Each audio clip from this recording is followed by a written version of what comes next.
ಇನ್ನು ನಾಳೆ ಬಿಜೆಪಿ ಕಡೆಗಳಿಂದ ದೊಡ್ಡ ಮಟ್ಟದ ಪ್ರತಿಭಟನೆಯನ್ನು ಹಮ್ಮಿಕೊಳ್ಳಲಾಗಿದೆ. ಎಲ್ಲ ಒಂದು ಕಡೆ ಇದು ಒನ್ ಮ್ಯಾನ್ ಶೋ ಆಗುತ್ತಾ ಅನ್ನುವಂಥ ಪ್ರಶ್ನೆ ಕೂಡ ಇದೀಗ ಮೂಡ್ತಾ ಇದೆ. ನಾಳೆ ರಾಜ್ಯ ಸರ್ಕಾರದ ವಿರುದ್ಧ ಬಿಜೆಪಿ ಪ್ರತಿಭಟನೆಯನ್ನ ಮಾಡುತ್ತೆ, ದೊಡ್ಡ ಸಂಖ್ಯೆಯಲ್ಲಿ ಮಾಡುತ್ತಂತೆ. ಬಹುಶಃ ಒಂದರ್ಥದಲ್ಲಿ ಹೇಳೋದಾದ್ರೆ ಬಿಜೆಪಿಯಲ್ಲಿ ಆಗ್ತಾ ಇರೋದು ಇದೆ, ಕುರ್ಚಿ ಫೈಟೇ ಆಗ್ತಾ ಇರೋದು. ಇನ್ನು ಯಾವುದಕ್ಕೆ ಅಂತ ಕೇಳಿದ್ರೆ ಕಬ್ಬು ಮೆಕ್ಕೆಜೋಳ ಬೆಳೆದವರ ಸಂಕಷ್ಟದಲ್ಲಿ ಇದ್ದಾರೆ. ಹಾಗಾಗಿ ರೈತ ವರ್ಗವನ್ನ ಸೇರಿಸಿಕೊಂಡು ಕಾಂಗ್ರೆಸ್ ಸರ್ಕಾರ ರೈತರನ್ನ ನಿರ್ಲಕ್ಷಿಸ್ತಾ ಇದೆ ಅಂತ ಹೇಳಿ ಇವರು ಪ್ರತಿಭಟನೆಯನ್ನ ಮಾಡ್ತಾರಂತೆ. ಕಣ್ಣಿದ್ದು ಕಾಣದಂತೆ, ಕಿವಿ ಇದ್ದು ಕಿವುಡರಂತೆ ವರ್ತನೆಯನ್ನ ಮಾಡ್ತಾ ಇದ್ದಾರೆ. ನಾಳೆ 20,000 20,000 ಓಕೆ, ಇಂಟ್ರೆಸ್ಟಿಂಗ್. 20,000 ಜನರನ್ನ ಕರ್ಕೊಂಡು ಒಂದು ಪ್ರತಿಭಟನೆ ಮಾಡ್ತೀನಿ ಅಂತ ವಿಜಯೇಂದ್ರ ಹೇಳ್ತಾ ಇದ್ದಾರೆ. ನೋಡಿ, ಎಲ್ಲ ರೀತಿಯ ತಯಾರಿಗಳು ಕೂಡ ಆಗ್ತಾ ಇದೆ ಬೆಳಗಾವಿಯಲ್ಲಿ. ಸೊ ಇದೇನು ಹೊಸ್ತಲ್ಲ, ಪ್ರತಿ ವರ್ಷವೂ ಚಳಿಗಾಲದ ಅಧಿವೇಶನ, ಎಸ್ಪೆಷಲಿ ಬೆಳಗಾವಿಯ ಚಳಿಗಾಲದ ಅಧಿವೇಶನ ಅಂದರೆ ಇದೇ ಆಗೋದು. ಪ್ರತಿಭಟನೆ ಪ್ರತಿಭಟನೆ ಪ್ರತಿಭಟನೆ ಪ್ರತಿಭಟನೆ. ಸೊ ಈ ವರ್ಷ ಅದ್ರ ಜೊತೆ ಇನ್ನೊಂದು ಎಕ್ಸ್ಟ್ರಾ ಆ್ಯಡ್ ಆಗಿದೆ. ಏನಂತ ಹೇಳಿದ್ರೆ CM ಯಾರಾಗ್ತಾರೆ, ಕುರ್ಚಿ ಗಲಾಟೆ ಕೂಡ ಆ್ಯಡ್ ಆಗಿಬಿಟ್ಟಿದೆ. ಸೊ ನಾಳೆ ದೊಡ್ಡ ಮಟ್ಟದಲ್ಲಿ, ಬೃಹತ್ ಮಟ್ಟದಲ್ಲಿ ಪ್ರತಿಭಟನೆಗೆ ವಿಜಯೇಂದ್ರ ಸಿದ್ಧರಾಗಿದ್ದಾರೋ ಬಿಜೆಪಿ ಸಿದ್ಧವಾಗಿದೆಯೋ ಗೊತ್ತಿಲ್ಲ. ಯಾಕಂತ ಹೇಳಿದ್ರೆ ಇವತ್ತು ಬಿಜೆಪಿಯ ಮೀಟಿಂಗ್ ಆಗಬೇಕಿತ್ತು, ಆದರೆ ಆ ಮೀಟಿಂಗನ್ನು ಕೂಡ ಮುಂದೂಡಲಾಗಿದೆ. ಒಂದು ಮೀಟಿಂಗಲ್ಲಿ ವಿಜಯೇಂದ್ರ ಗೈರಾಗ್ತಾರೆ, ಮತ್ತೊಂದರಲ್ಲಿ ಅಶೋಕ್ ಗೈರಾಗ್ತಾರೆ. ಇವತ್ತೇನೋ ಒಟ್ಟಿಗೆ ಕಾಣಿಸ್ಕೊಂಡಿದ್ದಾರೆ, ನೋಡ್ಬೇಕೇನಾಗುತ್ತೆ ಅಂತ. ಈ ಕಾಂಗ್ರೆಸ್ ಸರ್ಕಾರ ಈ ರಾಜ್ಯದ ರೈತರ ಸಂಪೂರ್ಣ ನಿರ್ಲಕ್ಷ್ಯವನ್ನ ಮಾಡಿದ್ದಾರೆ.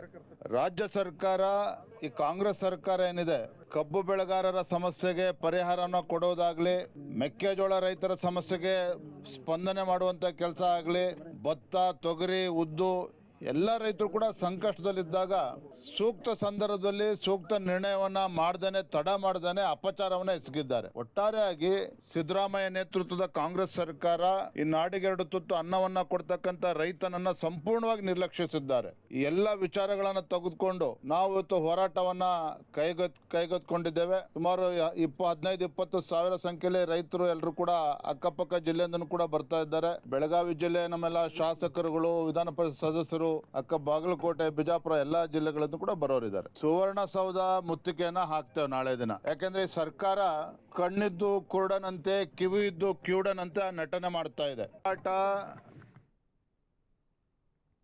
ಇನ್ನು ಮತ್ತಷ್ಟು ಅಪ್ಡೇಟ್ಸ್ಗಳು ಲಭ್ಯವಾಗ್ತಾ ಇದೆ. ಕಾಂಗ್ರೆಸ್ ಸರ್ಕಾರದ ವಿರುದ್ಧ ಕೇಸರಿ ಪಡೆ ರಣಕಹಳೆಯನ್ನ ಮೊಳಗಿಸಿದೆ. ನಾಳೆ ನಾವು ರೈತರಿಗೋಸ್ಕರ ಪ್ರತಿಭಟನೆಯನ್ನ ಮಾಡ್ತೇವೆ ಬೆಳಗಾವಿಯಲ್ಲಿ.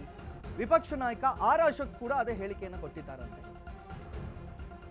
ಓಕೆ, 2,400ಕ್ಕೂ ಹೆಚ್ಚು ರೈತರು ಆತ್ಮಹತ್ಯೆ ಮಾಡಿಕೊಂಡಿದ್ದಾರೆ. ರಾಜ್ಯ ಸರ್ಕಾರದ ಹನಿಮೂನ್ ಪೀರಿಯಡ್ ಮುಗಿದಿದೆ. ಓಕೆ, ಈಗ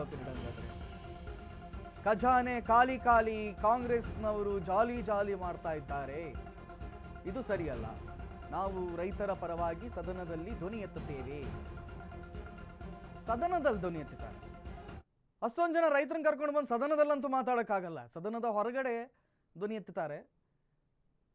ಏನು ಯಾವುದನ್ನು ಸದನದ ಒಳಗಡೆ ಮಾಡಬೇಕು, ಯಾವುದನ್ನು ಸದನದ ಹೊರಗಡೆ ಮಾಡಬೇಕು ಅನ್ನೋದು ಬಿಜೆಪಿಯವರಿಗೂ ಕ್ಲಾರಿಟಿ ಸ್ವಲ್ಪ ಕಡಿಮೆ ಆದಂಗಿದೆ. ಸೊ ಹೊರಗಡೆ ಪ್ರತಿಭಟನೆ ಮಾಡೋದಕ್ಕಿಂತ ಸದನದಲ್ಲಿ ಏನು ಮಾತಾಡ್ತಾರೆ ನೋಡಿ, ಅದು ತುಂಬ ಹೆಚ್ಚು ಪ್ರಭಾವವನ್ನು ಬೀರುತ್ತೆ. ಸೊ ಅವರು ಮಾತಾಡಿದ್ದಾರೆ, ಏನೇನು ಮಾತಾಡಿದ್ದಾರೆ ನೋಡ್ಕೊಂಡು ಬರೋಣ. ನಾಳೆ ನಾವು ಏನು ಹೋರಾಟ ಮಾಡ್ತಾ ಇದ್ದೀರಿ, ಆ ಹೋರಾಟ ಪೂರ್ತಿ ರೈತರಿಗೆ ಸಂಬಂಧಪಟ್ಟಿದ್ದು, ಉತ್ತರ ಕರ್ನಾಟಕಕ್ಕೆ ಸಂಬಂಧಪಟ್ಟಂತ ಹೋರಾಟ. ನಾವು 2.5 ವರ್ಷ ಕಾದಿದ್ದೀರಿ. ಸರ್ಕಾರದ ಹನಿಮೂನ್ ಪೀರಿಯಡ್ ಎಲ್ಲ ಮುಗಿದೋಗಿದೆ. 2.5 ವರ್ಷ ಆದ್ಮೇಲಾದರೂ ರೈತರ ಪರವಾಗಿ ನಿಲ್ತಾರೆ ಅಂತ ಹೇಳಿದ್ರೆ ಈ ಸರ್ಕಾರ ರೈತರ ಪರವಾಗಿ ನಿಂತಿಲ್ಲ. ದೇಶದಲ್ಲೇ 2ನೇ ಸ್ಥಾನದಲ್ಲಿದೆ ಆತ್ಮಹತ್ಯೆಯಲ್ಲಿ ಮಾಡ್ಕೊಳ್ಳೋಂಥದ್ರಲ್ಲಿ. ಸುಮಾರು 2,400ಕ್ಕೂ ಹೆಚ್ಚು ರೈತರ ಆತ್ಮಹತ್ಯೆ ಮಾಡ್ಕೊಂಡಿದ್ರೆ, ಇವ್ರು ರೈತರ ಪರವಾಗಿ ಇದ್ದಿದ್ರೆ ಬಿಜೆಪಿ ಅವ್ರು ರೈತರು ಎತ್ಕಟ್ತಾವ್ರೆ ಅಂತ ಮುಖ್ಯಮಂತ್ರಿ ಹೇಳ್ತಾ ಇದಾರಲ್ಲ, ಯಾಕೆ 2,400 ಜನ ರೈತರ ಆತ್ಮಹತ್ಯೆ ಮಾಡ್ಕೊಂಡಿದ್ದಾರೆ? ಸುಮಾರು 250-300 ಕಬ್ಬಿನ ಲಾರಿಗಳಿಗೆ ಬೆಂಕಿ ಯಾಕೆ ಇಡ್ತಾ ಇದ್ರು? ರೈತರ ಆತ್ಮಹತ್ಯೆಗಳು ಯಾಕೆ ಆಗ್ತಾ ಇತ್ತು? ಇಲ್ಲಿ ಏನಾಗಿದೆ ಅಂತಂದ್ರೆ ಸರ್ಕಾರದ ಖಜಾನೆ ಖಾಲಿ ಖಾಲಿ, ಕಾಂಗ್ರೆಸ್ಸಿನವರು ಜಾಲಿಯಾಗಿ ಓಡಾಡ್ತಾವ್ರೆ. ಅವ್ರಿಗೆ ಅಧಿಕಾರ, ಈಗಾಗಲೇ ಅಧ್ಯಕ್ಷರು ಹೇಳಿದ್ದಾರೆ, ಅಧಿಕಾರದ ಮದ ಏರ್ಬಿಟ್ಟಿದೆ.